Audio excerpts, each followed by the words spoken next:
What's up, traders? I hope everybody is doing well. If you don't know who I am, my name is Austin Silver. I am very excited to have you here today. If you're watching the replay of this special presentation, you can fast forward maybe 2 or 3 minutes. We're going to let the live room build here, get everybody excited, get everybody fired up for today's presentation. This information is something we've never really brought to you guys before, so I'm very excited to be here with Darwinex. We've got Juan and Mike. Mike is one of their traders. Juan is the CEO. So this is going to be kind of like a live podcast. And I'm just really, really excited. I see we've already got people here in the live chat. I'm excited to get this information to you guys because I think everybody is super excited about prop firms and funding companies. And that is one route. But there's also a different route. Some would call it a more professional route. And we're going to talk about that today with Mike, with Juan, and of course, Tom's in the building as my co-host to make sure we stay on edge. I got the quant in the building. All right, I see Jeff's here, Martin's here, Enrique's here, Gordon, Steven, what's up? Kenny, Black Shirt Club represent in the chat. Mike, David, Omar, good morning, guys. Good morning. Say what's up in the chat. Good morning, good morning. Johan is here. There he is. Tiana, good morning. Good afternoon. Where are you guys coming in from? Lucas, good to see you, brother. It's my guy right there. Jack, good morning. Enrique, how are you? Good to see you. I love seeing familiar faces on the webinars. We've been trying to do these more and more. You know, I want to do a couple of them every quarter for you guys, bringing on different guests. We've done some with Ben Sparham, right? We've done some with just our ASFX team, and now we're doing this one with Darwinex, so this is going to be fun. We've got UK in the house. Granada is in the house. Nice. Cheryl's here. That's all that matters. Good morning, Cheryl.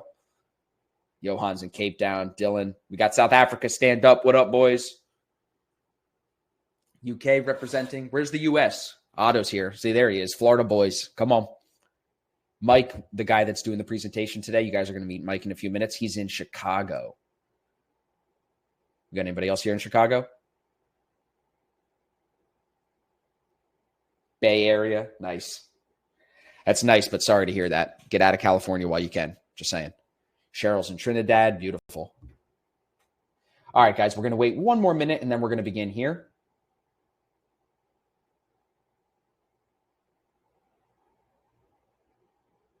Afternoon, everybody. Scotland. Uraj is here. Steven's here from Ireland. Good. Love it. Enrique, come on. You know I had to stick that in there, bro. Come to Florida. All right, beautiful. We're going to wait 30 seconds here, and then I'm going to kick us off, everybody. Dylan said, it feels like there's a ton of solid traders in Chicago. You're not wrong, bro. I don't know if it has anything to do with, the fact that the weather sucks and there's nothing else to do except sit inside. We'll have to ask Mike in a few minutes, and maybe he'll let us know why Chicago got so many good traders. Is it because the CBOT is there? The CME is there?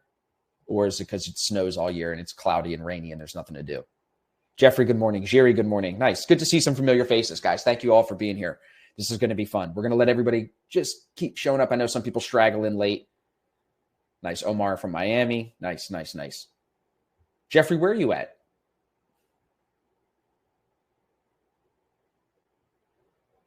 Greetings from London. Tope, nice to have you.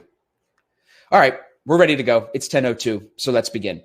Like I said, everybody, welcome. It's so good to have you here. It's so good to see familiar faces on a Saturday, hustling, trying to learn, trying to better themselves. I mean, at some point, we're going to get into some motivational stuff today. And I think there's a separator, and we'll talk to Mike about this, but there's a separator between the average trader, the amateur trader, and the exceptional traders. And I think one of those separators is work ethic, determination, right? Those key buzzwords that you've heard throughout the years. If you're here on a Saturday trying to better yourself, trying to put yourself in a better position to succeed, you are part of the traders, or at least you're part of the bucket of traders who have the chance of making it over the long term. Now, we're going to talk with Tom, we're going to talk with Juan, and we're going to talk with Mike today. So you're going to hear a lot of different perspectives, but I think some of the key success metrics will be shared commonalities amongst the four of us. So it's going to be fun. Andrew's here, Genji's here. Nice. All right, everybody's here. Let's get it going. So I'm going to start a poll here, everybody. I'm just curious to know who is an ASFX member and who is not. Who is here from the Darwinex platform? Who's here? Maybe they follow Mike. And who's here because you're already an ASFX person and you're just trying to soak it all up. If you don't know who I am, I'm going to introduce myself for a second. My name is Austin Silver. Again, I've been trading since 2015. These are two pictures that I show all the time. I've posted them many, many times on social media just to show the journey. This is me teaching people how to trade in my apartment when I was still in college and had no idea what trading was. I was still very, very new compared to the trader that I am today. This guy, was a nobody, but I had the determination, I had the focus, I had the discipline, I had the willingness to be bad in hopes that over the future I could be better. And that's what trading is really. It's a 1% better kind of thing every single day. And I know a lot of you can relate to this, right? You've got the charts taped up on the wall, the classic trading books on the desk, right? Everybody's got a story probably that starts something like this, where you're working another job, hustling your ass off, trying to make money, but you're also trying to better yourself in your free time. I remember when I was doing these, when these photos were taken, I was up trading the London session, and then I would stay, go to class, and also was working on the weekends, and then try to trade while I'm in class. I mean, it was just a mess. You know what I'm saying? But over time, with the proper guidance and the proper experience around you, you can actually shortcut your learning curve and start to make some good progress. Now that led, fast forward 6 years, that led to us starting to host seminars all over the country, all over the world, actually, because we've done 2 of them in London. But these are some of the events that we've hosted. This one actually is our first one ever. That was in 2019. And you can see even during COVID, we didn't get as many people during COVID, but we did it through COVID. And then, of course, after COVID, Miami, Tampa, Arizona. And like I said, even in London, we've had 2 big events. Tom and I both are somewhere in this picture. Tommy's always in the back because he's as tall as a tree. And I'm always in the front because I'm small as an ant. But these are the 2 events that we did. Some of you are probably here in the live chat that were in this event. Uraj, I know, was at the event. So it's awesome to see people staying in our community, coming to the events and staying engaged with us as we all, like I said, get 1% better every day. Good morning, everybody. I see people are showing up late. Good morning. Good morning. Thanks for being here. So before we get into the presentation from Darwinex, and like I said, everybody, this is really going to be something of like a live podcast where we're going to chop it up with Mike. We're going to go over his stats. We're going to share all the information that he feeds, or at least that he thinks feeds his success. And hopefully he's going to share with us some of his mistakes and stuff that we can learn from him as well. Mike is a trader of multiple markets. So it doesn't matter what you trade, doesn't matter what time frame you trade, you're going to want to hear from Mike. But before we get into that, if you are not an ASFX member, I'm going to put a link in the live chat for you guys. I see in here we have a good amount of people who are not in ASFX. We have a 55% off sale running right now. So for being here today, you can get 55% off our course and our Discord using the code SPRING. It's a flash sale that we're running right now. And I'll, like I said, put that link in the live chat for you.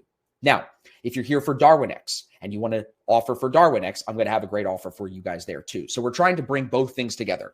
The platform for you guys to grow and scale, as well as education if you need it, if you don't have it. We offer lifetime access to our course in Discord at a really, really cheap price right now, only $220. So I'll make sure to post that as we get going here. But let's bring the boys in. Tom, are you there? Juan, are you there? And Big Mike, are you there? Nice, there he is. How are you, Tom? I'm very well, Austin. How are you doing? Oh, I'm living, bro. It's good to be here. It's good to be with you. Mike, what's up, Mike man? Says we woke up. Yep, that's what we're doing, family. Mike, how we doing? Tell us how we're doing, Mike. Mike says, how we doing? We're grateful. We're grateful, bro. We woke up. I'm breathing, smiling. I'm with y'all. I'm in presence of greatness. So that's it. So let's get into it. Mike, before we get too deep, bro, what's the deal? Why is Chicago breeding so many good traders? Is that a thing? I don't know. It's what the chat is saying. There's so many traders coming out of. Okay. Yeah. What do you think? Yeah. Honestly, I'd say more than half of the year, everyone's just trapped.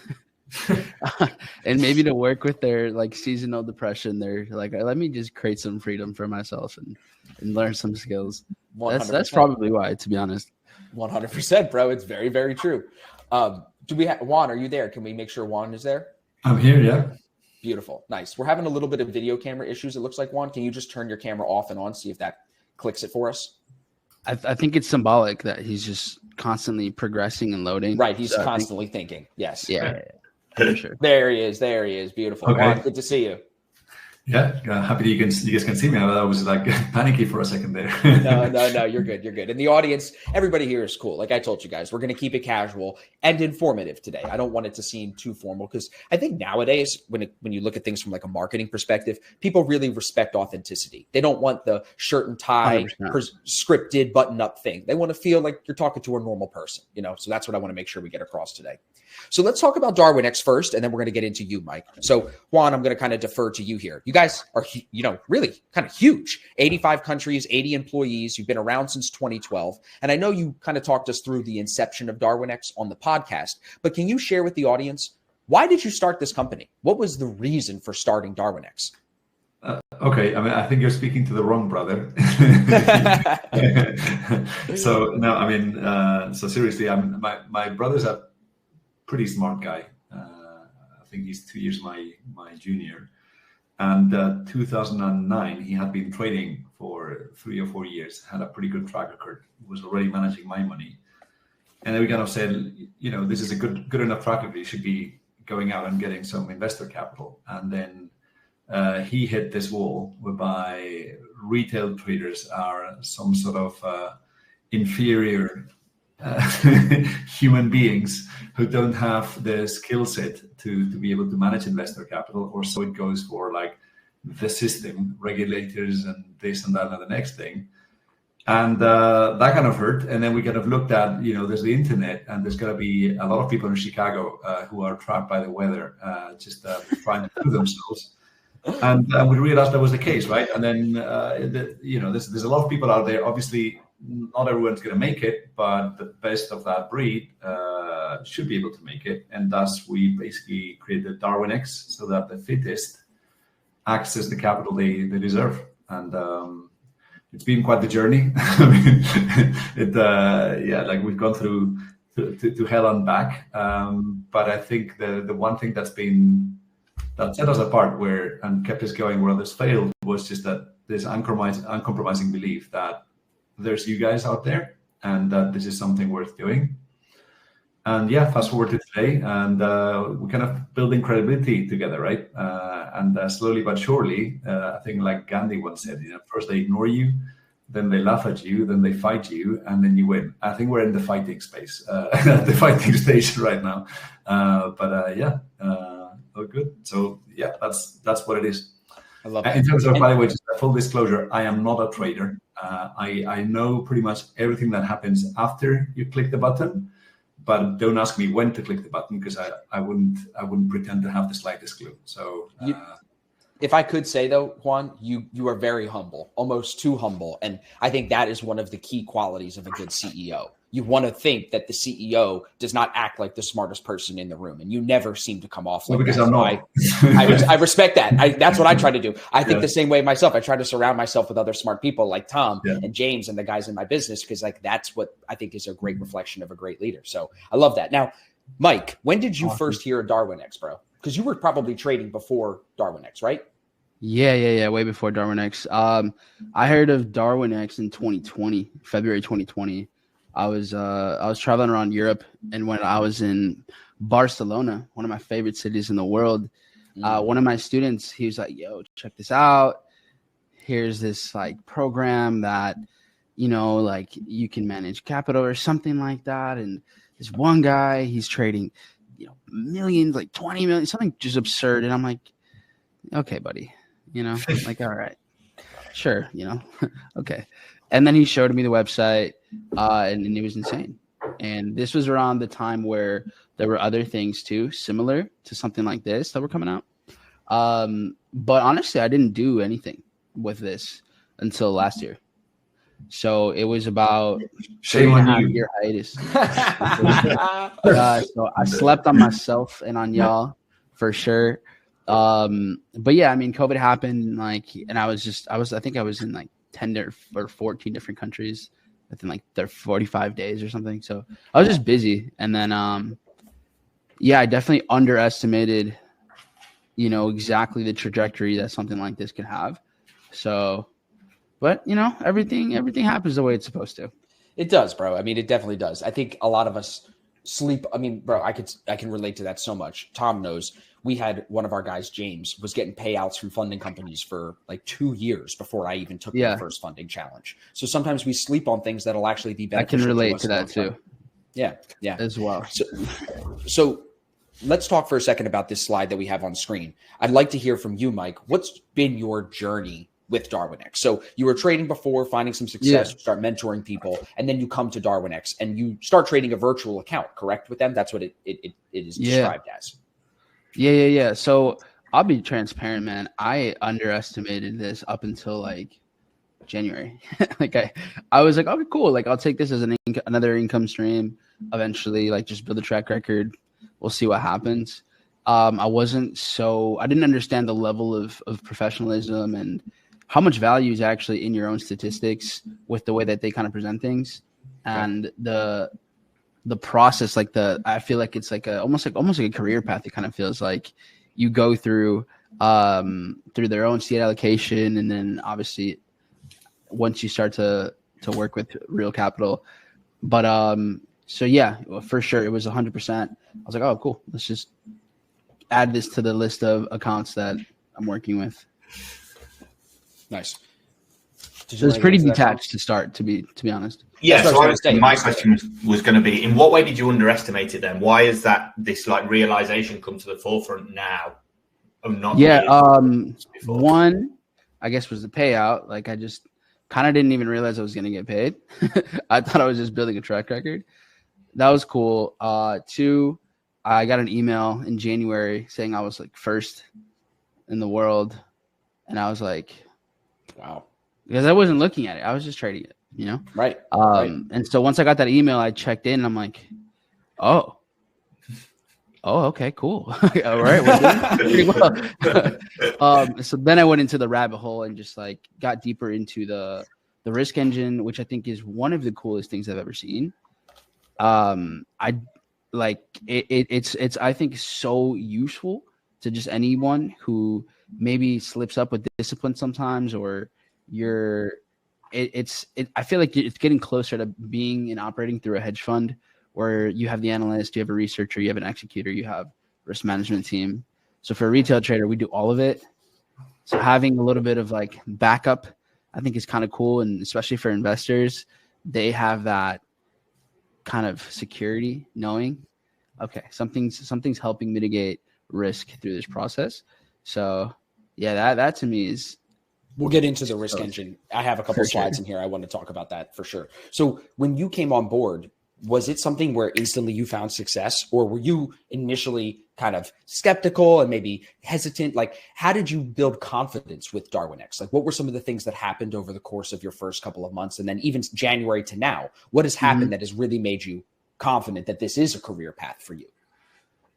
Yeah, I think one, it's like, as a trader, you have to look at your business and what are the avenues in which you're building in revenue as a trader, whether it's your capital, other capital, whatever it is. And so for me, it was like, all right, cool.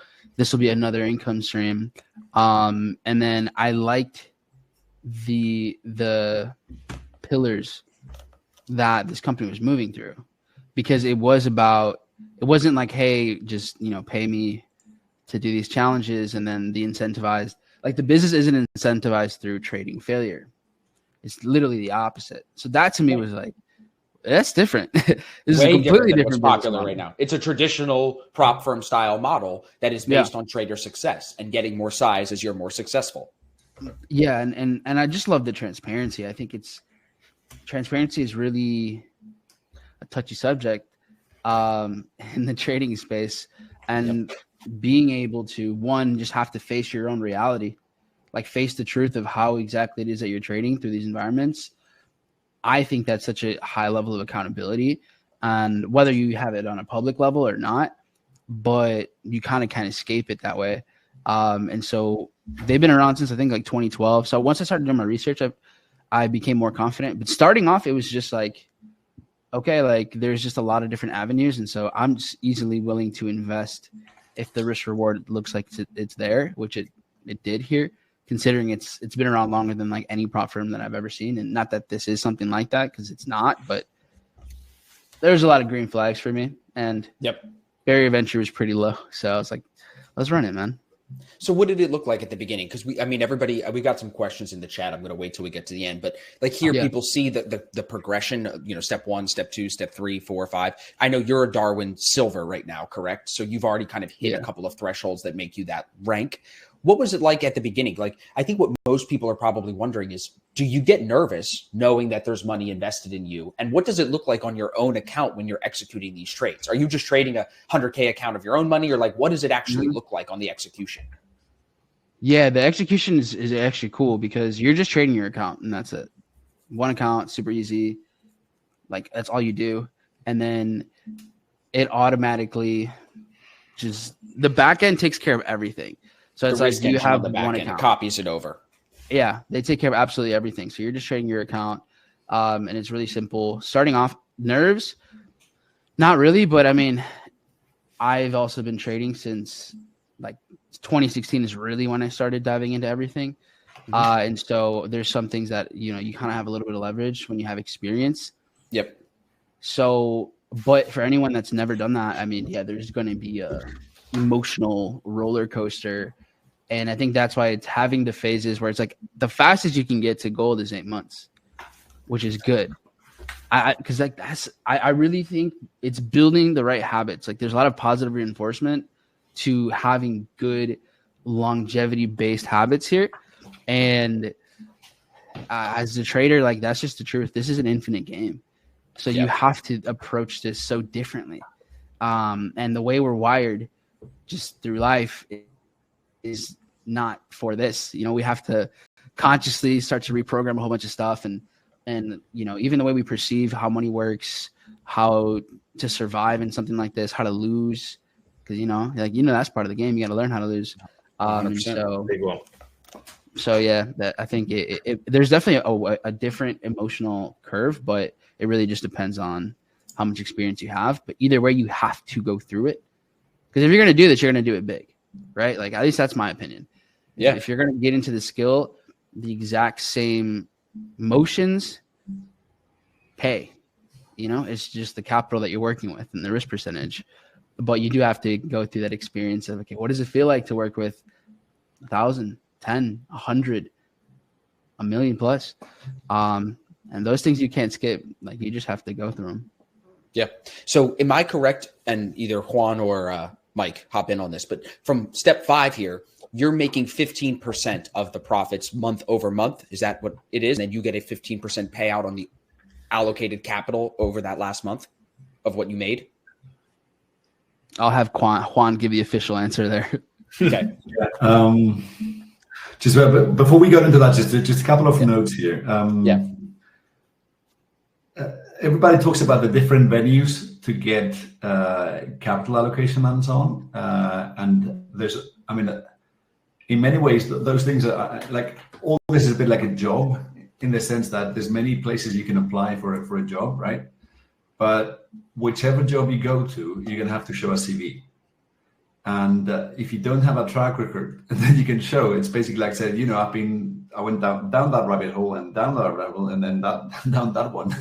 And then I spent 2 months in every place. And then it kind of, that was that. And then you have nothing to show for it, right? So the one thing that's very important that I'm just thinking now of anybody that's here and wants to build a long-term career out of this is like, you're going to have to build a CV. So whether it's here, whether it's somewhere else, just kind of post out your results with continuity to show it. Because what are you going to do? I'm going to show. I tried 55 different things like this where people were asking me to trade for 10% monthly profit and so on, and then I failed after 3 months or 2 months or whatever. I just go, well, what is this? so that's kind of one point. And then the second point in terms of what we do is I understand that we are a solution to access capital, like others are, to get kind of cash for your strategy, but we don't think about it like that. So we basically, what we're trying to do here is a community of, as I said, retail guys who all commit to posting their ups and their downs to show that the best of them sort of have what it takes, right? And then in doing so, everybody's contributing to prove that there could be a retail dude in Inverness or in Florida or in Bangkok, whatever, who's not wearing a tie and doesn't have like a bank logo behind him, and he can do it, right? And then the toughest guy is the first guy. We've already got the first kind of guys, and then you kind of sort of jumping in the shoulders of giants in that way. And then everything that we do here, before we go into the details, but basically it all starts with a track record, and what you have to do is keep going and gradually build your revenue base as long as you grow your skill base and you grow your ability to withstand pressure, okay? And everything that we do at Darwinex is basically designed to expose you gradually to the pressure of managing investor capital like you were a hedge fund manager from day one. Now, the way a hedge fund works is you're going to have a track record, which is what you're building here. Sure. Then you will need to stand out from your benchmark, which is other hedge fund managers like you. Then you'll need some sales to get investors to allocate capital to you, and the going rate for a hedge fund is collect 20% success fees. And you keep going and going and going. Now, of course, if you're going to set up your own hedge fund, you have to bear all the costs and pain of complying with regulation, of paying sales guys to get the investment, because the investment, I mean, it's not like, there's no tree where investors grow. You have to go out there and get them.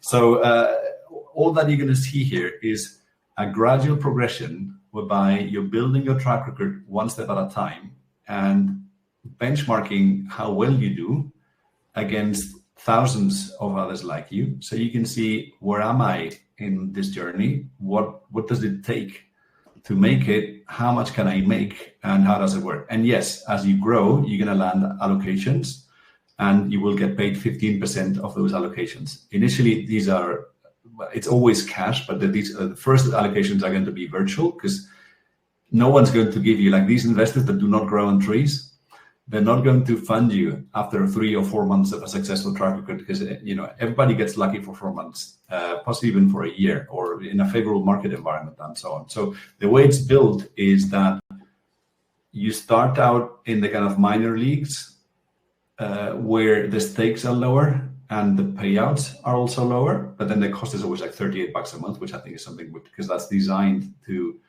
not incentivize to take risks. And I think it's just basically investing as you go to the gym, you go to Darwinex, right? So you start off in the minor leagues, you grow up, the stakes, meaning the capital allocations get higher up until at a certain point, your strategy is open to outside investment. And then the sky, well, I'm not going to say the sky, the current credibility of Darwinex and thus the members in it does the rest. So how far can you go?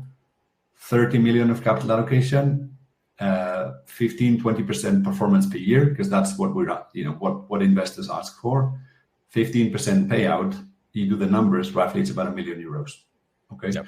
Now, but to get to €1 million, you basically start out by not losing more than 38 per month. that's already a big plus.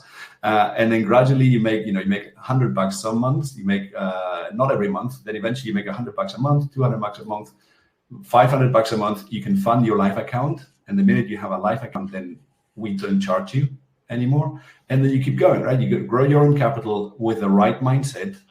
And eventually the rest, of course, if you work and so on, will follow. But it's part of the process. Sorry for kind of the long stuff. No. It's a great answer. It was very well put. Whole payout and when do I from when can I get paid off and then all that. I mean, that's horseshit. You're really looking for someone for the long term, right? That's if you're not, and if you don't get this, then maybe this is not for you. So I guess it's a bit like for Marmite, but you have to get that. There's no job where you become the CEO in 1 month. No. And there's no hedge fund that gets built over 1 month. And anybody that's promising something different, well, you should just think why gravity doesn't apply in that branch of business. Yeah.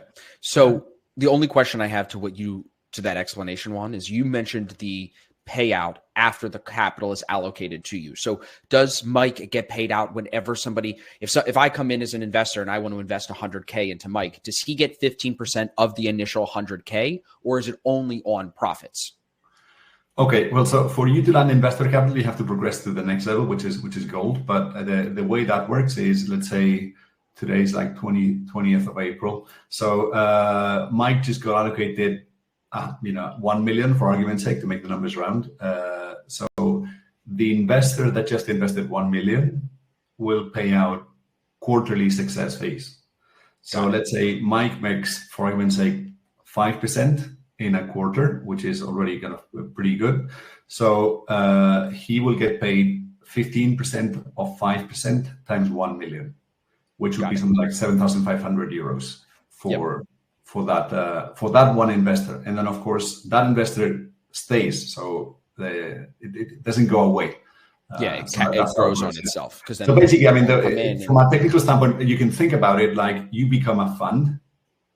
Investors buy 1 million worth of the fund, and the investors in the fund pay 20%, like 20% of the upside. So they would pay 20% of this 5% they did, which is 1%, or 1 million, which is 10,000 euros. And then the split is 75% of that goes to the trader, which is the 7,500 I just mentioned.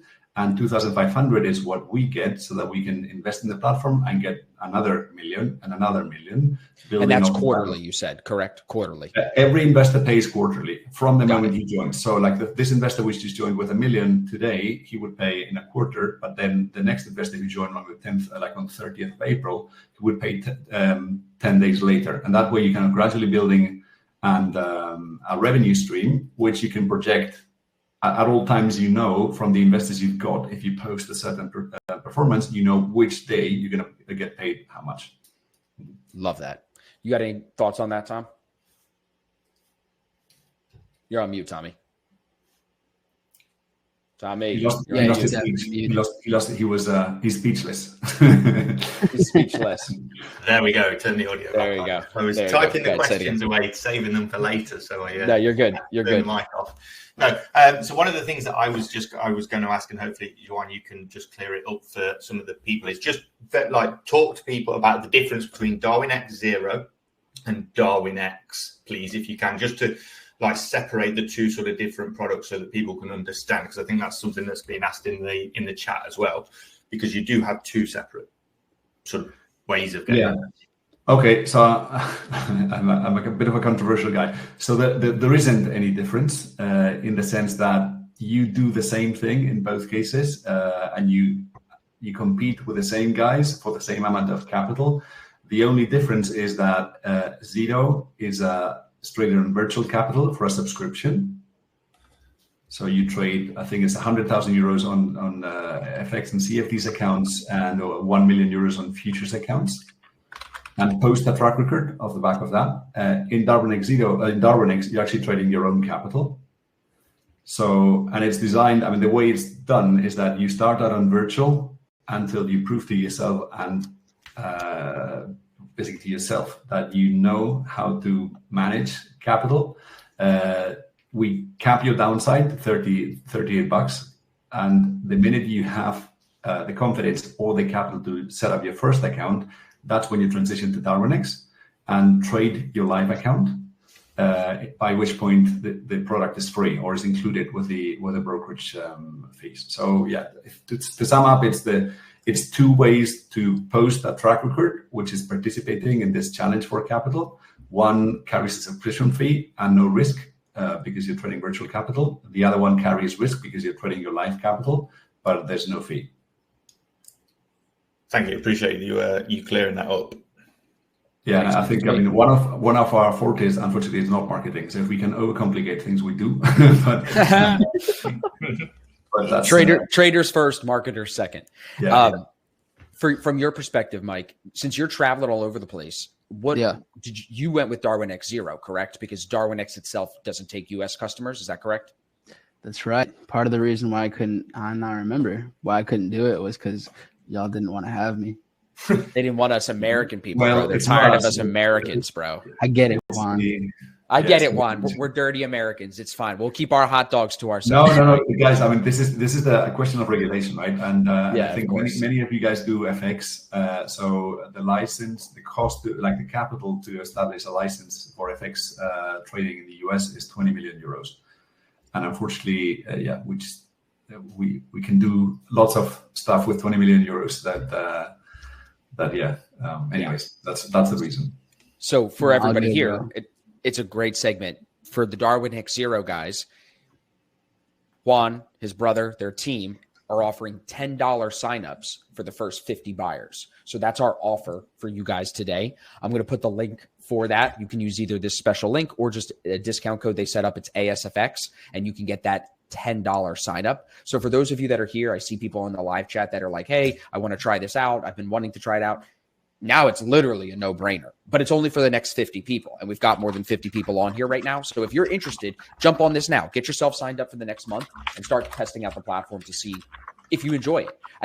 I'm curious to know from you, Mike, did you enjoy it from the jump? Like, has this always been seamless? And I know you won't hurt Juan's feelings, I promise, but has it been seamless the whole time, or have you had to overcome any big obstacles to get this thing operating how you want it to operate, to get the machine well oiled? Yeah, not really. It was just, I kind of added it to my copy trader and then just did what I did. So it was super easy, honestly. I had to learn some terminology like the risk calibration and the certain phases, but it wasn't anything difficult. It was just like the first time you do anything different, it's like, oh, there's the challenge phase, then the verification phase. So it was like kind of like that, but yeah, super simple. The risk calibration, and then you start at silver. It's a couple nuances, but you're entering a whole different ecosystem. So difficult, definitely not. It was pretty chill. It was just learning why certain things exist, and yes, it's cool. Like leaderboards, and there's a lot to discover. So it's fun, honestly, more than anything. I think Mike is very kind though. Yeah. So from your experience, you kind of just had this running in the background by the sounds of it, and then you've just been trading it on a copy. I've been doing your own thing, and then until you saw that email, it was like, ping, that was the moment of realization of what this can grow to. But up until that point, it was no hassle for you. You just traded normally, and this just ran in the background, just building a track record up year over year. Yeah, basically that's exactly what was going on. I couldn't trade a couple things, like I couldn't take crypto trades. So there's that, but working on that. Yeah, and I mean that's fine. Like, but we're working on it. Not a big deal at all. So I think that's basically it. Everything I'm thinking outside of that is pretty similar because I trade mainly. I'll trade like US30 and NASDAQ. That's like I'd say 80% of my trades, and then currencies is easy. Metals was easy to transfer over. The only issue, and this is my own fault because of lack of research, was I took some Walmart trades. Lot size I got very wrong. So that was fun. Bounced back from that. And then swap fee, I got destroyed on natural gas, really? Which is something I never trade. But again, it was just I just didn't look. So every broker, everywhere is different. So definitely, guys, just do your research and make sure you're well informed when you're putting money at risk, as you should be. So a couple carelessness on my end, but that's the pros and cons of managing multiple accounts across a whole bunch. There's a couple of points on that. I mean, I think these guys are too nice. Like we do screw things up from time to time. So, but the one thing I can promise you is we bend over backwards to fix it. so that's point one. And then point two is it's not easy because it's completely unusual. And I think we're going to discuss that in due course. But I'd say the trading process is the same. No, the trading process is the same. But then to get your head around, I've done this on my trader account. And this is the way this index moves. Everybody goes really crazy about that. And that's the one hurdle that kind of takes getting used to. And I'm going to, okay, so I don't know how to, Austin, I think you have this plan to explain it and so on, but if you want, I can give you the background to it. Yes, please. Right. So for all of those guys who are kind of nice enough to be here on a Saturday, so thank you for the patience as they start with. And the important thing to understand here is that you're competing with other traders who are pitching for the capital. And if we did this on return in the brokerage account, then everybody would have an incentive to scale up and Hail Mary, and hopefully, I get lucky and I make enough money. Okay, so that's if you're going to run a competition in a way that everybody's free to size the way they want, then it would basically not be a level playing field, right? And also, that's kind of one part to level the playing field. And the other part is that bear in mind that we're attracting investors. And if those investors are backing Mike as he gets his finger wrong with a couple of zeros extra on the lot size, they're going to be very spooked by saying, "Oh my God, what's going on in here?"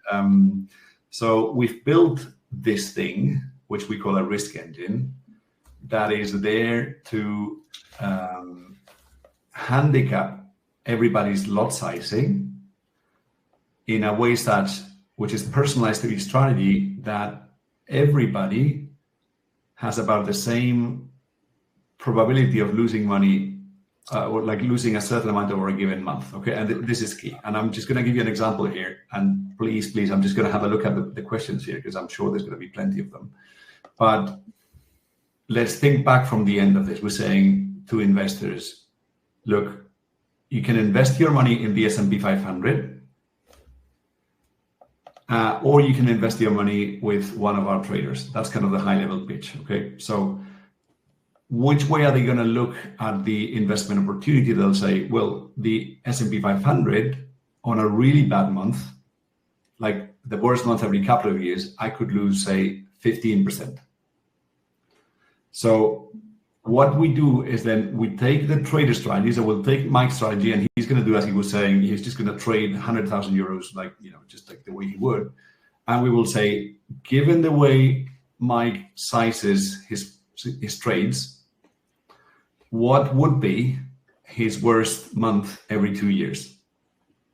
Okay, so because you can statistically project that, because you can do it like lots of simulations, just run some numbers, and then we'll say, okay, so Mike could lose 30% in 1 month the way he trades in the worst month every 2 years. So we'll basically say, oh, okay, well, that's twice as much as the S&P 500. What we'll do to Mike's lot sizing is we will half it. Okay, so this way Mike's going to trade his account the way he normally would, and we'll say, hang on, this is riskier than the S&P 500. This is riskier than other traders in the platform. Therefore, the fair thing to do is to handicap Mike by 1/2. Okay, and there's going to be Tom, and he's super conservative. And the worst month every 2 years, he's going to have a 5% loss. They'll say, well, Mike is not competing on a level playing field. Sorry, actually, Tom is not competing on a level playing field with Mike because, you just said, Mike stands to lose 6 times more, which also means he could stand to make even 6 times more. And then how are you going to compare apples to apples what they're both doing? So there's this risk engine, which basically works out a handicap factor that will say every trade that Mike places is going to be halved in terms of lot size. And every trade that Tom places is going to be trebled in terms of lot size. And that way, they're both comparable to the S&P 500, which means 3 years from now, they can post a track record that says, look, this guy moves about the same as the S&P 500, and he has beaten that benchmark. Mm-hmm. And all along, everybody in the thing will have been facing this tough but fair referee that is handicapping everybody's lot sizes in a way such that they're all comparable for volatility with the S&P 500. And that's when you start this race, okay? So I know I just said a lot of mambo jumbo, but basically what this is, think of it as a horse race, and the guy who's too heavy is kind of getting some kilos lifted, and the guy who's too light is getting some weight put on him, so that everybody has the same chances as the S&P 500 and as all the other participants. And the way that then works is you've got this account that you trade with your lot size, and that translates into an index or your hedge fund that's going to do roughly what your account does, plus minus this handicap that we just mentioned. It makes sense. It's protective, and it also ensures that it's as even as possible. So I think what Mike is saying, even in the chat to some of the questions, it's like this, the risk engine is something that's set for you. You don't have to do anything, correct? Like this is going to operate without you ever having to execute any lot size multipliers or changes. This is automatically applied based on your previous trading, correct? Yeah. Do you mind if I just jump and try and explain as well? So the way that, for me, the way that I understand the risk engine, and Juan, feel free to jump in, but it's so that the back end can compare apples with apples, right? There's a huge difference between somebody that makes 20% in a year but risks 5% on a trade versus somebody that makes 20% in a year that risks 0.5% on a trade that has like a 5% drawdown versus somebody like the guy who risks 5% on a trade that has a 40% drawdown. It basically just allows the back end and Darwinex to compare everybody. So investors can look at different Darwins and compare them all comparatively. I trade my trading as it is. So I say I risk 1% on every trade. Mike might take 2% on every trade, okay? But we may have similar drawdowns, etc. But this is just so that everything all aligns back in together versus apples. You trade exactly as you would normally, right? So you put it on your trade copier, you can trade all of your private capitals, your funded, whatever it may be. You don't do anything different. The risk engine converts all of your stats and spits it out so that everybody is on a level playing field. I would add that the primary or an additional focus is just protecting capital of the investors. Like, basically have it designed so that it's pretty hard for investors' capital to take massive hits. So I'd say that's a pretty strong function behind it, is investor focused, which I think is necessary. And like, as a trader, it's like, I want to get paid, but no one thinks about the investors' drawdown. Yeah, and as a company, they want to protect for them to stomach their that investors, because the company doesn't exist without investors. So and actually, I mean, and for those, I mean, the important thing to bear in mind is that if a trader blows up, I mean, an investor can invest in any number of traders. So if any of his traders blows up, the problem is he's going to pull the plug on that trader, but he's going to pull the plug on the platform altogether. So basically, if we have one moron who blows up one investor, then it makes everybody look bad. Everyone else. So yeah, it's kind of one way for. And by the way, I'm the guy who signs the contract with the investor, so it's not a good place. It's not a nice spot to be. So yeah, that's why it's there. But the interesting thing is that you don't have to beat some rules. You have to beat the S&P 500 on level risk. And if you do that, then eventually, there's a market in investors who are looking for stuff that beats the S&P 500 on level risk. And then you've got a track record proving that. So it's not like I met this mumbo jumbo rule that, was 10% in a month here. And then of course they changed it and I got kicked out. No, it's basically said, I've been trading for 4 years. And then initially I didn't beat the S&P 500, but now for the last 2, I have been. And you can invest in me with one click. So that's the idea. Where are you meeting these investors, Juan? Like, since you said you're not handling the trading, you're out there rubbing shoulders, kissing babies. How do you find investors? Do they talk amongst each other and introduce you, and it's word of mouth? I go to the tree. I go. I was going to say you go shake the tree outside, and they just fall down. Right. So, I mean, everybody in this call. If you're if you're like into markets so much that you're spending a Saturday in a call with some other dudes, chances are you're the financial expert in your circle of friends, right? And then you're gonna be trying to beat this SOB of a risk engine and saying, "Fuck, I made this much in this thing," and then you see there's this kind of Finnish guy who's just killing in day in, day out. It's like, fuck, okay, so I'm going to try myself, but I can also invest in this guy. So that's another difference between this and a prop. This is an open system and everybody can back everybody else, which also means, okay, if you think the risk engine is treating that guy more fairly, like he's giving more of a leeway to him, but you can invest in the dude. Okay. So a lot of this happens through word of mouth.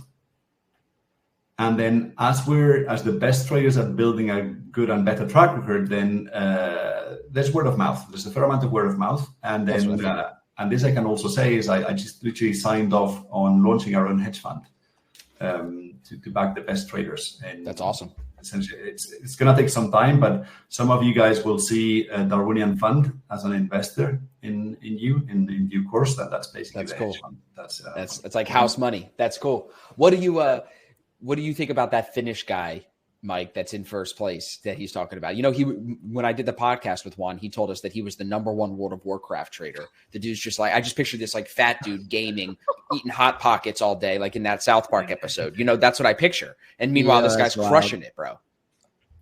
That's wild. Nah, it's cool. It expands, I think, any trader's mind. That was a part of the reason why it started. I was like, 30 mil, huh? Okay, let's go. Because I mean, it's rare, like you really hear high level trading like that. You have people, like you have stories of people that have done it, like you've seen Jesse Livermore go and take on hundreds of millions, billion. Plus the fake Instagram guys that say they're doing it from their penthouse in Miami. Right. Exactly. So it's like now seeing long-term track record from somebody, that's always just encouraging for anybody at high levels. There's people like, what's the name? Jim Simons. He's been doing like 50-60% for like 30 years. Every year for 30 or 40 years. Yeah. Bonkers. It's unbelievable. Yep. So my goal is just like, don't get too comfortable, bro. You know, we're coming. Yeah, so bro. There's a lot of people right now, and everyone can win, which is what's cool. Yeah. But I think to challenge that and have tons of people from all over the world working with, millions and doing it with just the right expectations, the right habits, and having that track record, that's everything. But I love it. Like, I'm coming for them in the friendliest way possible. And I know you are too. So yeah, that's the right way to be. Friendly competition is good. I mean, Mike, you're not doing that bad, dude. 25% return so far. And like you said, you can tell you really started taking this thing serious in January. It really ramped up in January. Yeah, I was just like, oh, okay, this is what we're doing. I figured out the risk engine a little bit better there too. So yeah, it started to make sense. Nice. Mm-hmm. And I got some screenshots here from your thing. I think you have 600 under management now, right? Not 500. Am I correct? Something like that. Yeah. I don't know. Juan knows better. Nice. Max drawdown 7%. And return over the last 6 months is almost 30%. It's pretty good. Now, yes, October was great. January was great. So first question would be, why was December so slow? Were you not trading as much, or was there something in October or January that really made you crush it? Yeah. So I had a close friend pass away around that time. Sorry, and had to, no, it's all good. This is weird, but I'm grateful that something like this happened at this point in my career, where I had the ability to kind of detach a bit. So like, I think I would have just kept going pretty strong in other times, and I just would have probably those should have been negative months, I'm assuming, if I would have just kept trading the same pace. But having that experience and just being able to take a little bit off, and just process, I think I was a lot more patient. And I wasn't fully trading. I was just really being aware of my emotions during that time. And so yeah, that's part of it. But also some of those trades, I was swinging a couple of trades. So I ended up closing out like in January. I was able to close out like, I think, a USD CAD trade that might have started in December or something like that. But so yeah, it just depends. Mm-hmm. Sure. Definitely can relate to that. I know this is something Tom wanted to talk to you about. This is one of Tom's favorite stats that we talk about in our group, the max positive and negative excursion. So do you want to chop into this, Tommy, a little bit? Because I think this is more up your alley. Yeah, so like you mentioned earlier, that there's a focus on like the drawdown for the investors and like the protection of capital. This was one of the things when I was looking through some of the stats that like really stands out. So how do you go through the plethora of stats that are available to you in Darwinex and use them to better your trading? So tell people and the listeners, what are you looking at when you see this now? Yeah, so it's interesting to me because I was unfamiliar. So I think even despite like the first 4 or 5 months of not fully understanding the risk engine, I did all right. Now understanding it better, it's like you kind of, it tells you your weaknesses and your strengths, which is the coolest thing. So if I know, like, I started getting my my risk engine started to go lower and lower, which meant that I maybe am a bit more of a risk per se, or I just trade a little bit heavier to my style. And so I was thinking to myself, what would make that the case? Like, why is it that I have to, why is it that my risk thing is going down? And so I started to realize, okay, and especially this week, funny enough, I trade bigger lot sizes because I'm trading with indices. I'm trading 1 minute, 5 minute time frame. And so when I'm throwing what would look like massive lots at the market, well, my stop is really tight. Right. So I'm having, 15, 20 point stop on NASDAQ. It's pretty tight. So, but now I'm able to throw a pretty big position. And my goal isn't to just trade big. It's just, that's just what it ends up becoming. Sure. But where they want to protect you really comes to, well, what if you mess up? What if you don't have a stop loss for whatever, noob mistake that you make? Yeah. But what are the downsides? What could possibly go wrong? And so realizing that, all of a sudden I started to realize, if I make a mistake because of this lot size, then the consequences are actually quite severe. And so because I trade Forex and metals and indices and whatever really that moves, I started to realize, okay, I'm exposing investors' capital a bit more because my lot size get quite big since I trade indices a little bit with not heavier size and risk wise, but the lots are just bigger. Yeah. So that was helpful to me, especially because of this week. This week, for example, I had a rough week because I live stream every day and I'm trading a futures account and I have a whole bunch of accounts. So while I'm streaming at the same time. And so, for example, there's a lot going on. And so the lesson, and I'm all about transparency. And I think people believe that you get to a level where you're just a robot as a trader, and that's definitely not true. Like I'd say one of my strengths is emotional intelligence. But one of my not so strong suits is my multitasking. And so I'm grateful for the risk engine because I was in a NASDAQ buy, which I was managing positions all over the place. And the Darwinex, I had to take it off of a copy trader because of how the trading space has evolved in the last 7 months or so. It's been absolute chaos with MetaTrader and firms and a whole bunch of stuff. So it hasn't been as easy as everyone's getting on new platforms and things.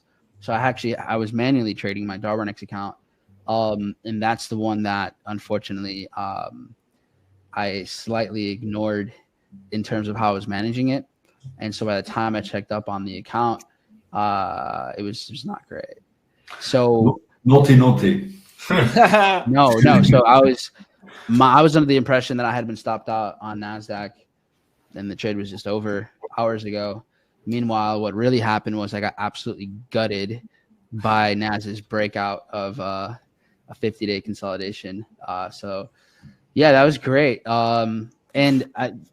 Which is also why it's so important to have the 8-month minimum track record that Darwinex, like you have to minimum prove, is valuable because it also gives you enough time to gain insight on how the platform itself works, how you operate under these certain conditions with money, and just it's a whole different game. And so in a sense, I'm kind of grateful. I'm like a week or two out because I'm able to take certain lessons right now before it gets like real serious. Yeah. And so for everyone that's doing this, just approach this with the future in mind. Yeah. It's great. Take it with a level of seriousness. Good. So Austin, you want to go back to the previous one because that one is quite interesting. There's a Nobel Prize winning economist who just passed. His name is Daniel Kahneman. And he has a very famous book, right? Thinking Fast and Slow. Yeah. There's a concept called loss aversion, which is the core psychological bias why people lose when they over leverage. Okay, and that's basically because if you're too stressed, I mean, basically poo in your pants as a trader, you will basically be more likely to close a position of a certain positive profit earlier than you would close a position of the opposite profit. Okay? Yeah, so in this particular the disposition effect. Yeah. So in this case, you can see that Mike lets his winners run and cuts his losers, which is the opposite of somebody who's under stress. And I would be very keen to see how these statistics look for all these prop challenges, which, by the way, I hate the word because it's not prop because no money ever gets invested. No, right. We're being generous. Juan's ready to fight. I think we should put him in the ring. Dude. Let's put him in the ring, but man. he ain't wrong, bro. The important thing he's is on point. He's 100%. But the thing is, like, if you've got this artificial line that's saying, "Oh my God, if I hit this point, that my evaluation thing is gone," then you're very likely to just kind of panic and YOLO it. We call it YOLO. In your app, you'll say, "Oh, I've recovered." Then you close your winner, and that's basically the guaranteed path to a losing strategy. Yeah, it makes perfect sense. I want to, for a second, plug your streaming, Mike. Where are you streaming on? YouTube? Yeah, I do live, like a public stream on Monday nights on YouTube, and then otherwise it's just like through my own personal Well, dude, so we run a streaming service that we might have to get you to come on and do some live trading in front of everybody for. I'm So down, man. I'll bother you about that after. Pull up. I think it'd be cool. We get. By the way, one interesting thing about James Simmons and so on, you read in a book, but Darwinex, you can see the Finnish guy live. So if you guys like the non-farm payroll and so on, I think we almost had the first website outage. I think on the last non-farm payroll, because everybody was checking their fund at the same time. Because he trades the news, right? That guy trades the news. He trades the news, so you can go and see what he's doing. And you can sort of infer, okay, how's he doing, right? So it's just that kind of thing. As a tip, it's good fun. I mean, yeah, that's what's up. Mike, your ranking is not bad, bro. Top 1,000 out of 7,500. Come on, bro. Like that's still pretty good, bro. I mean, it's funny. I was talking with Kieran, who's on the Darwinex team. We had a nice conversation. I love that guy. He's amazing. And I was telling him about the discipline of the month and how I felt, like how that struggle felt. And I ended up the month, I think, negative like 0.5% or something. And he was just like, bro, you're okay. Like you still rank like a top. It's easy whatever, to get tough on yourself. For sure. Yeah. And so which is good, which I think in a sense is great because there's certain standards you want to uphold with yourself. Right. And it doesn't need to be performance fully. Like I don't ever really gauge myself based off of, am I making money today or this week or this month? It's just, okay, what's my level of discipline with my system? Yep. Which is why this week was frustrating because it was like, this was a disciplinary, this is not disciplinary, right? This is something that has totally shifted. And so I need to get back on track. And so one mistake, that's why I'm telling you guys, like one mistake that you do because you break your discipline is massive. And so treat it. I mean, the way that I like to position it is like, we're all one bad decision away from giving back months, if not years of trading gains. For sure. And like you said, people that are new traders think that this is a perfect game, but you said it best. It is an infinite game. It's not about being perfect. What even when the New England Patriots had their perfect season, even when whatever team you want to mention had they eventually take a loss. No one in sports, no one in a game 100%. wins 100% forever. So in some senses, it is good to look at this like a game and embrace the losses. And if anything, like you said, Mike, because we've been trading for about the same time, this many years into it, you just try to limit the losses. You just want them to happen as few times a year as possible and cost you as less money. You're still going to learn a lesson, but it's probably a lesson you've been told already. Yeah, exactly. Like I'm down for losing because it's just like I can't avoid that. It's risk. Right. You don't avoid it. You just manage it. But the way in which you lose is everything. That's what matters the most.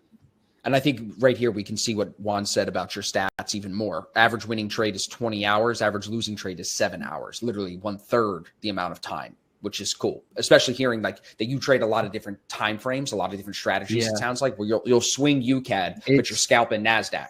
Yeah, that is an interesting stat because most of my trades are quick, but all of a sudden I'll hold silver for a month. Right. So it's interesting, like how they go. Yeah. I mean, you're only winning 52% of the time. Mm-hmm. Right? Percent winnings is 52%. So profit factor 1.3. Average winning trade is only 0.3%. It is, and the average losing trade is slightly smaller than your average win. So it is about compounding and stacking those wins. So love that. Let's talk about this for a second. Asset allocation. You're big into indices 70% of the time, commodities 15% of the time. Do you have a preference? I mean, clearly it's the indices, but why do you dabble in a couple of different things rather than being focused on one thing? I'm just curious. I think part of it is just since I'm live, I'm also just looking at charts that people are like, hey, what do you think about this? Send it over and you're like, I'll buy that platinum chart. This that looks good. Nice. This is our setup. Right. So let's take it. Right. Nice. There's that. And then over the years, there's just, I trade only New York session really.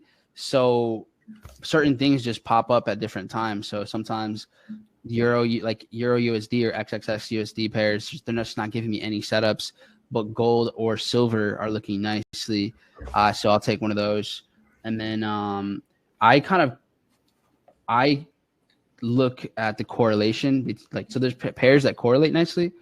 And so I'll look at divergence between those two pairs. So sometimes like Q4, I was trading silver way more than gold because of just the way it was moving. And then right now I'm trading gold a little bit more. So Love that. And here on this chart, we can see return. That last one on the sessions was interesting. This one? Yeah, that one, like a similar amount of trades in the European session to the American session, but a huge difference in return. Like you look at that and you think, are you like, do you want to get out of bed earlier to trade Europe? You just get yourself a few hours in bed. Yeah, go to sleep. I need to do so. I need to figure it out, man. But you know what's funny? I think my best trading happens when I'm in Europe. When I haven't when been. you're in Europe. Yeah. I gotta get to the. Yeah, I need to like home field advantage or something. To go slower. Yeah. You know. Same thing when I was out in Thailand for like 2 months. Oh, you're trading at night then. Mm-hmm. Yeah. Right, because like after stock dinner. market opens at 9 p.m. Yeah, it's weird. Mm-hmm. It's weird. And this is interesting too. Tuesday, best gaining day. Wednesday, worst day. Every day is profitable except Wednesday. So that's interesting too. Maybe I just retire. Wednesdays are just maybe my day off. I don't know. Wednesdays are pool days, bro. Man, I don't know. Legs day. I think I had leg day this on Wednesday. That was rough. I don't know. At this point, I'm really thinking about Wednesdays. I'm like, what's going on? There's a lot of market shifts. You know, there's reversals often on that day. So maybe it's just that shift. But it might just be something natural to your strategy. But also, like, there's definitely something to be said about bandwidth and being tired, right? Like, depending on how you slept and how much energy you've expended already in the week, sometimes you're starting to get that burnout by Wednesday. I see a lot of the newer guys by Thursday, Friday. That's the day they always tilt because they're trading too many hours, spending too many hours at the desk, and they don't have the muscle for that. Somebody said it in our group chat. They were like, imagine benching 100 pounds every day, and then one Monday you just show up and you're like, I'm going to bench 225 and I'm going to be fine. No, you're not. You're going to get crushed. So it's like you do want to build up that muscle, you know. So I think I think Fridays might be one of my best days, actually. Yeah, historically.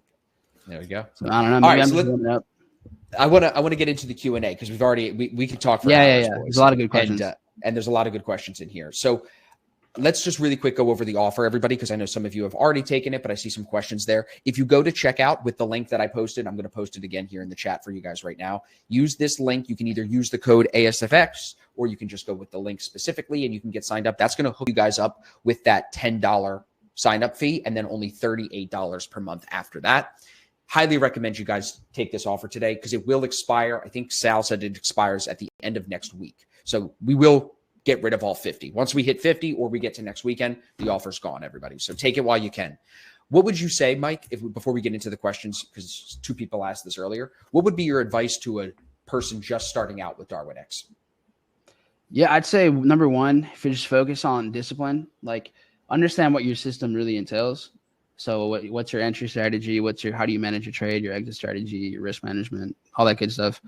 But trade with no expectations. Like you're not trading to be at the top of the leaderboard. You're not trading to get a ton of capital because that's where you start to force decision making. You'll trade heavier or you'll do things that you normally just wouldn't be doing if that wasn't something on your mind. And then just take it super serious.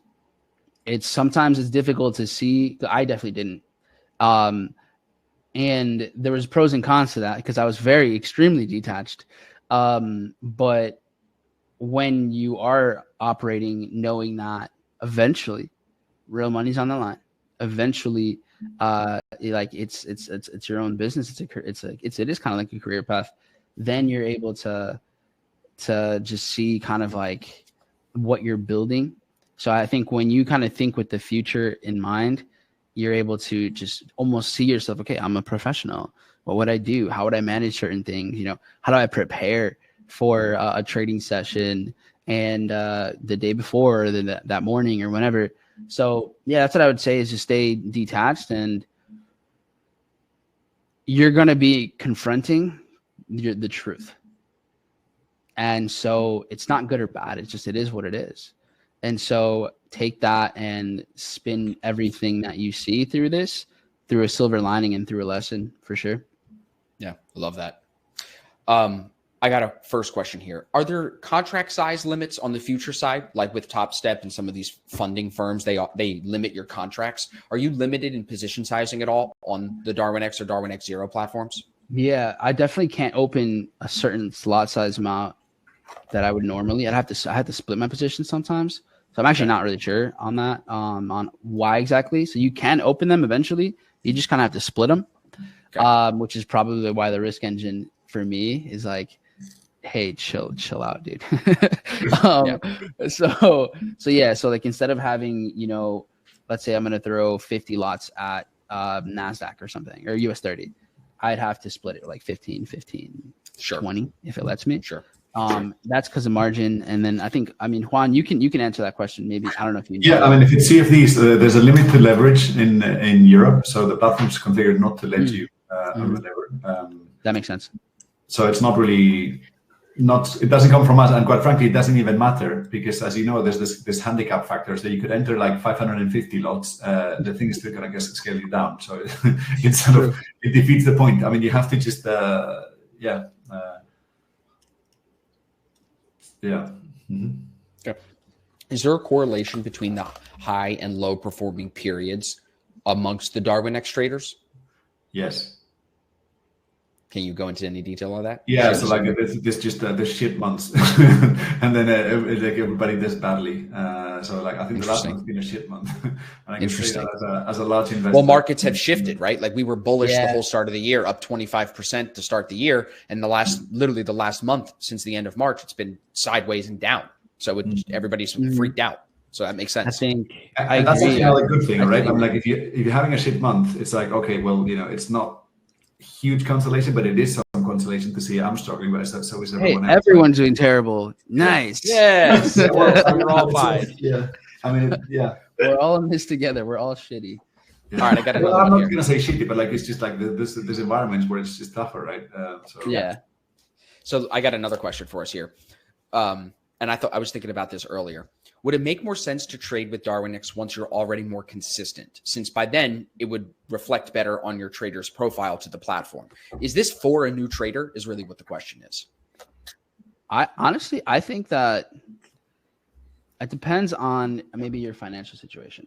I think if you're newer to trading and you, let's say you have a couple months in and you've figured out, you know, strategies and things like that, I think it's great to do it. Even if you're actually not prepared, but it will position you to get prepared. It will position you to look at things on a bigger scale, to look at things from a professional standpoint, to have like, you may not even know what should you even care about.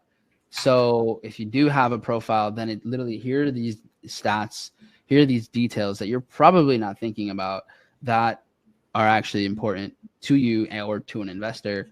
And I mean, I've been. Oh no!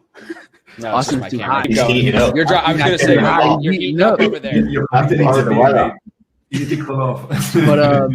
Keep going, Mike. But yeah, I'd say like it kind of gives you metrics to look at that you might not be thinking of.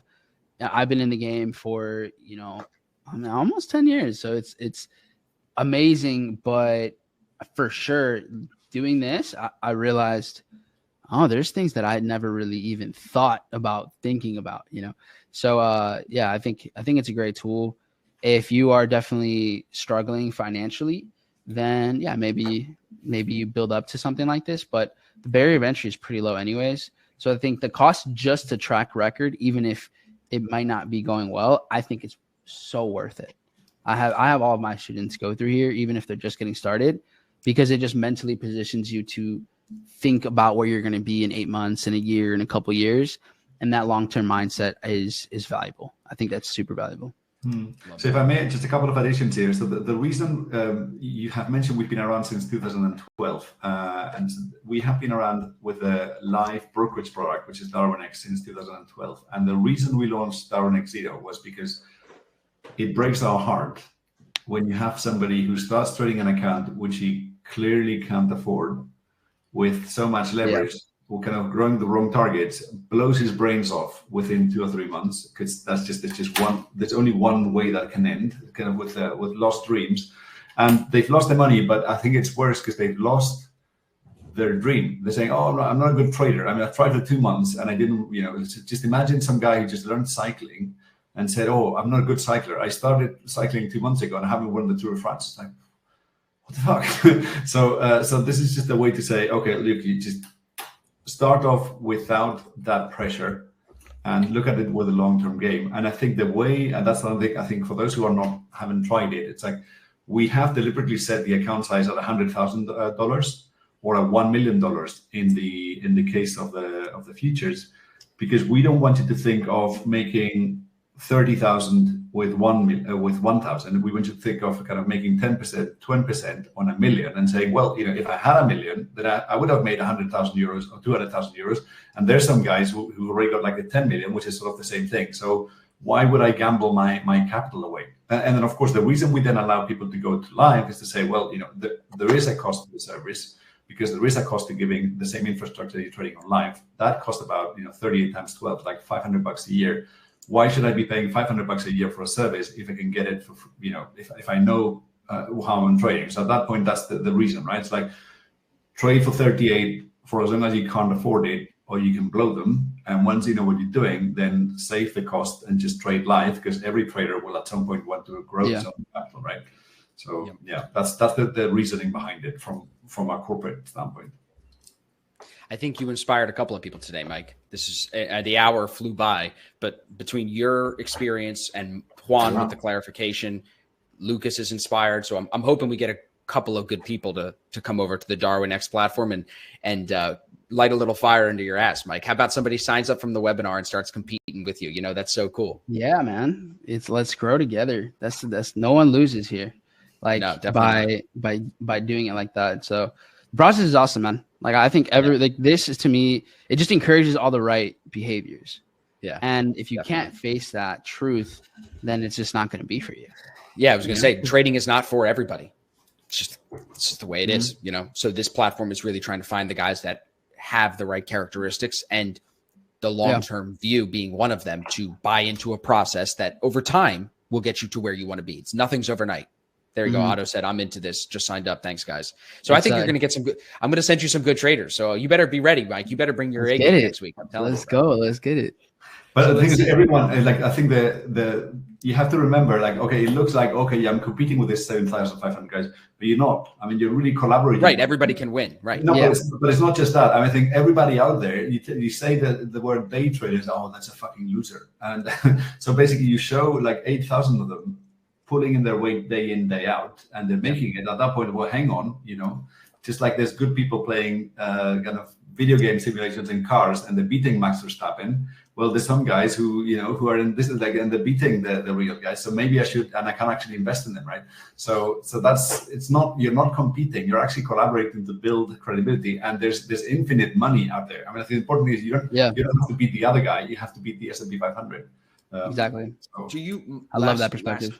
I see a bunch of people saying that they're taking it serious after this. They're going to jump in. A couple of people in the chat. So that's good. Last thing from my side, Mike, and then if we have any other questions, we'll tighten up. Are you trading any of the funding challenges with the trade copier? So are you doing both? Yeah, for sure. Like, it's not that you only do, there's no limitation. This is just your way of building the track record over the long term, because who knows what's going to happen with these funding companies, right? Well, that's exactly how I got here.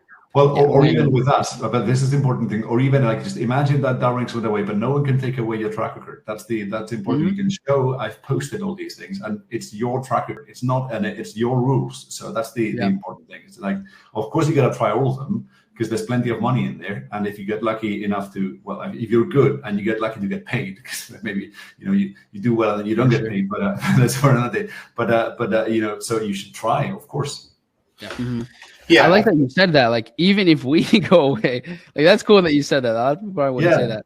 But imagine like you've got this job, and then you're scared that your company goes nowhere, but you're not going to go down with it. You just say you've got your CV and you're going to go another job. So it's not like you're kind of tied to the thing, but you have to have something. Without a track record, you've got nothing to show for it. Right. And when you say, I've got this certificate by this funding platform, oh, by the way, that got shut down by the CFTC. Exactly. Okay. It's like, how valuable is it? Nobody's flexing their My Forex fund certificates anymore, right, Mike? Everybody's like, I don't even know. I'm so proud. I mean, some Al Capone just gave me a certificate. It's like, fuck. Yeah, I got this certificate on my wall of something that doesn't exist anymore. So hell yeah. Not even that it doesn't exist, that it was shut down by the government. Yeah, it just was shut down. Yeah, but I want to add a little bit to that, because that's what led me here. Was when MFF went down, especially being in the US. Yep. I knew, I was like, all right, this is going to be a ripple effect because it finally happened. You know, the bubble kind of burst because we were just living in this wild, wild west fantasy land of simulated, not like it was just craziness. And I'm cool. I'm down. Like, it's just a different game. Because that was just a different game. It's not really trading because none of it is really real. And then there's a lot of parameters, but still, let me take advantage of the game. You know, let me play this game. But once that happened, and I saw, you know, I was like, oh, well, there goes that income stream. Sweet. That was the moment where I was like, okay, what else is going on? Like, what else is out there outside of this specific business model? And then I think someone sent me a video by, I'd say a trading influencer that I like. I think his name is Paladin, young kid. And he's cool. And so I was like, I watched it, and he you know, emphasized building a track record, long-term thinking, etc. And I was like, oh, the Darwinex guys. Like, okay, I've seen this before. So then it led me to this rabbit hole. But that's the thing, you know, like, that's why you have to look at this as a business. Fund yourself, build a track record, take advantage of other opportunities that are out there, but understand that these are all businesses that are being ran by people. And at the end of the day, a lot of smart people fail at business. And so you just have to understand that. And ownership is everything. And just like, you know, just like you mentioned, ownership of your track record, ownership of your capital is going to be the top priority. But as a trader, you want to use leverage. That's the number one resource probably in the planet, is always leverage. We leverage to trade, and then now we can leverage money too. Yep. So that's how at least I approach what we have going on right here. Yeah, I think as well for me, like in my opinion, it's not one or the other. For me, This is just something that runs in the background. Like, we sit here and we trade every day, or we've done it for years. I've been trading with ASFX for like 4 years. The time passes, right? Mm-hmm. This track record can build over year, over year, over year. And like you say, if you start to see some consistent profitability, even if these firms disappear, MFF, a skilled funded trader, like, we're in a world or in this industry where it's in its infancy from these funding firms. They can disappear at any time. A track record of 2, 3, 4, 5, 10 years never ever disappears. And this, who knows what building this track record, what doors it opens in the future. That's what I see as the possibility of this. But by the way, this I'm just going to jump in now, like from a commercial standpoint, right? Like, you know, you open an account for €1,000 and this whole thing is free. so it's not like there's no downside there. You've got the €1,000. If you know how to grow them, they're going to grow alongside, and you're going to get the track record as a bonus. So that's a tiny difference with all these prop funding things, because we don't charge people to interview them like others do. But for me, it's just have it running in the background and, like, trying to use some of these other options that are out there. But this is something that can really lift off with that longer term mindset down the line. It's only going to be for all the people that want that short term flip. Just leave. You should have left an hour ago. It's not even worth your time. But the people that stayed through all the way to the end, those are the people that probably have some inkling of a long-term vision. And that's who this is really built for too. So this has been great, guys. Juan, I can't thank you enough for the podcast and for doing this. Mike, I think we're going to have to do a podcast, bro, and get you on the platform a little bit more, bro. I like your attitude. I like the stuff you share too. So I would love to sit down with you more. And Tom, it's always a pleasure, bro. You're a great sounding board, a great co-host. So everybody here, if you stayed through till the end and you enjoyed the presentation, the offer, I'm going to put the link one more time here in the chat. Can we spam the chat with some W's if we enjoyed the presentation? Was this winning? Was it a win this morning, everybody? Tell us in the chat. Let's get this in here one more time. And I think we covered all of our questions. So I would say this has been a success. Got some new people on the platform for you guys. Got some people excited for the week. There we go. There's Jeffrey with the wins. I know Otto's going to have some wins. Yep. Great wins in there. Beautiful. Dwayne, Gordon. Awesome. A last one, if I may. Yes, please. So, and I guess this is going to be cheeky and selfish for me, but I don't think it is, right? If you guys think any of this has been an eye-opener, we don't have a lot of money for marketing, because, as I said, the product is free the minute you have a live account. So if you know a trader that you think is in a bit in Mike's position, that he said, oh, I don't know what this is, it would mean the world. Well, of course, to me, but I think of Darwinex as a movement where people just commit to showing that this is off. So I'm going to say, please share it, because it's the way to grow everyone's credibility. And of course, I'm a shareholder in it, but I think you can tell by seeing me. I mean, to me, this is about way more than the thing, because if it was about the money, quite frankly, I would have done a prop firm. so really, I mean, if you think this is worthwhile, then try and help people who get it. Because together, I mean, we need it's all hands on deck, right? There's too many bad things going on, and the credibility is just not there. So it's selfish for me to say, but no, it's not. It's a good sell, though. You got to sell your shit 100%. I love it. All right, so we're gonna make sure this replay goes out to everybody. Again, Mike, thank you, bro. Tom, thank you. Juan, Pleasure. Thank you. For everybody, we're going to sign off for now. Have a great weekend. We appreciate you giving us the time on a Saturday, and I will make sure that you guys get an offer email so that way we slam this down your throat. Everybody, grab this offer before all 50 of them go, because they could be gone in the next few minutes. So grab it. We appreciate you. And until next time, Mike, Juan, Tom, appreciate you, boys. Take care, See you guys very soon. Yes. Thanks, everybody. Bye. Cheers, guys.